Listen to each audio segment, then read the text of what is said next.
taking care of his horse, Pancho. Yes, he helps his father around the farm, too. And lots of things are just plain work. But feeding Pancho, well, that's different. He's such a pal, always whinnying when a fellow gets home from school. Ken has taught him to shake hands, too. Hi there, old boy. But enough of that, Pancho. There's work to be done. Ken asks his father what he must do today. Mr. Maple is really proud of the way Ken does his work. His sister Jean helps, too. Well, first thing, you'd better take care of the chickens. The Maples run a general farm with poultry and pigs as sidelines.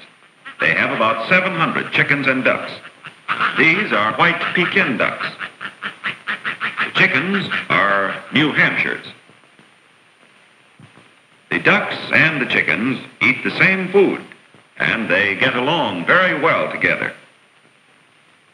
They eat a mash made out of such things as wheat, oats, barley, alfalfa, and corn.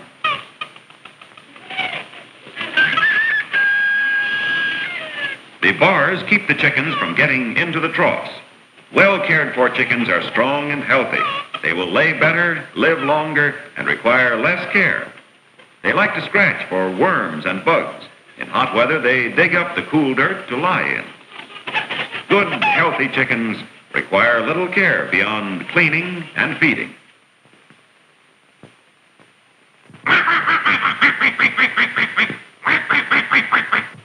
Yes, these ducks really take to water. It's natural for ducks to be in water, so of course they're better off if it is provided. Even when they swim, they stay dry under their feather raincoats. On this farm, chicken yards and houses are kept scrupulously clean. It takes lots of work, as Ken will tell you.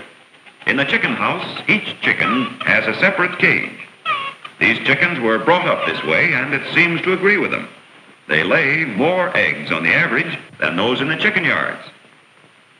Chicken fertilizer is excellent for the soil. They will spread it over ground that needs enriching.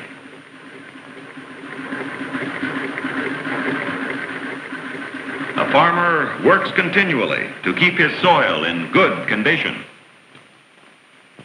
At harvest time, Ken works all day driving the tractor for the hay baler.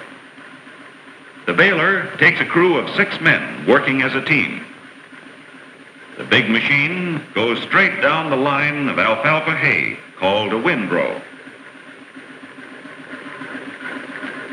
Ken knows how to run the machine and then stop on signal while another bale is set. The man on top shoves the right amount of hay for one block into the presser. Several blocks are pressed together to make a bale. When the bale drops down, it must be tied by the wire binder. As you can see, tying the wires requires skill, as the wire binder must work fast to keep up with the rest of the crew. They drive up and down the rows until the whole field is baled. Hey, something has gone haywire. Better stop the machine. Well, Ken wants to know what's up. Yes, always something happening on a farm. Well, the bale wasn't tied tightly, so it broke. They untangle the wire and put the hay back into the machine to be remade into another bale.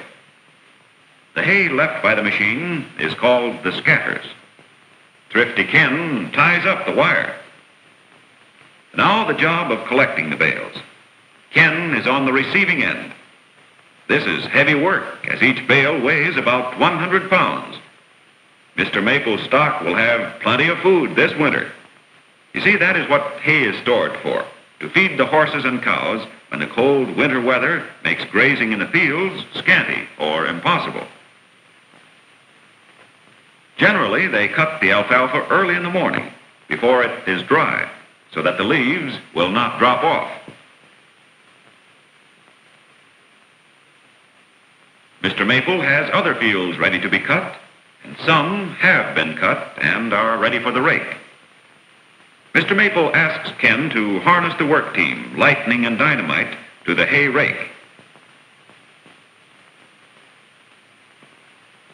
Yes, indeed, they are powerful horses. They like the surprises Ken has for them. Ah, Dynamite, don't be grabby. Here, Lightning, a carrot for you, too. Ken feeds the horses 3 times a day, and he often beds them down at night. Pancho watches Ken help harness and wishes he would saddle him for a swift cross-country run, but Ken seems to be busy. He skillfully checks the bridle and collar. The harness must be comfortable for the hard work on the hay rake. The pulling chains are securely fastened to the single trees. They're off, and a magnificent team they are. Up and down the field they go, raking the cut alfalfa into rows, and then gathering the rows into piles. This field of hay will be stored loose in the barn. In the meantime, Ken is back with his father feeding the pigs. Mr. Maple has a special treat for them, some tomatoes not quite good enough for the market. The pigs are mostly grain-fed. Mr. Maple studies their diet carefully, so they will grow big and fat. Ken's father gave Ken a pig for his very own. He plans to enter her in the 4-H Club contest at the county fair.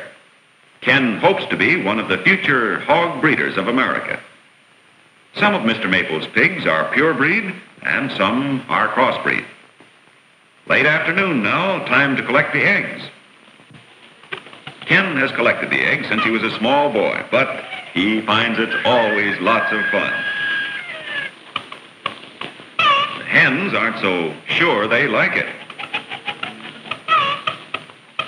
When chickens are molting, that is, shedding their feathers, they don't lay for at least a month.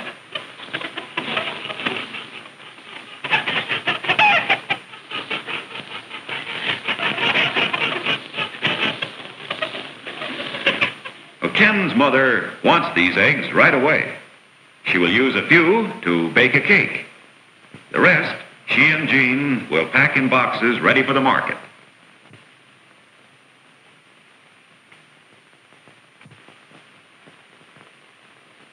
And now it's time to milk. 4 cows on the place make it possible to sell a little milk to neighbors. Mr. Maple has 2 helpers, but today he does the milking himself. Ken wants to be a good farmer, but he just can't milk like his father. Yes, he tries hard, but he's pretty slow.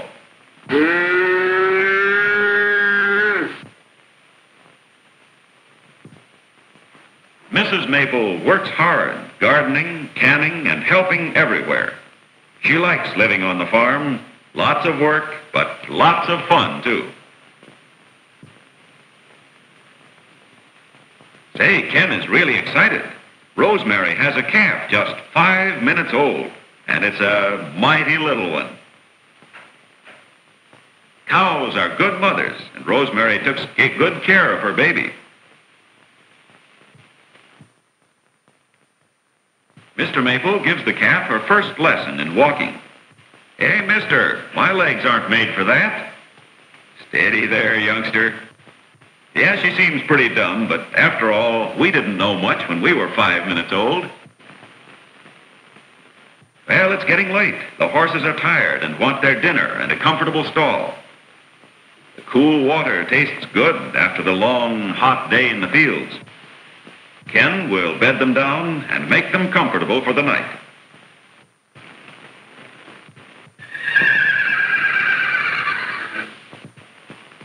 And now Ken helps Jean, who has been picking beans all afternoon. Jean will help her mother can them for the winter months.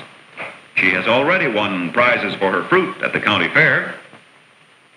Well, a brother isn't so bad after all. That is, at the right times. Ken, Mother wants us at the barn. What do you suppose? Sounded like a surprise. Come on, let's go. Let's see what's up.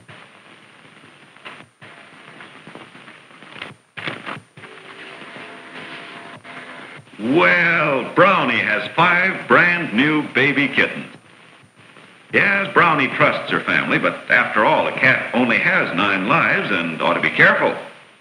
Yes, this is an exciting day, but no more so than most days on a farm. Something is always happening. Ken and Jean wouldn't change their life for anything. Would you?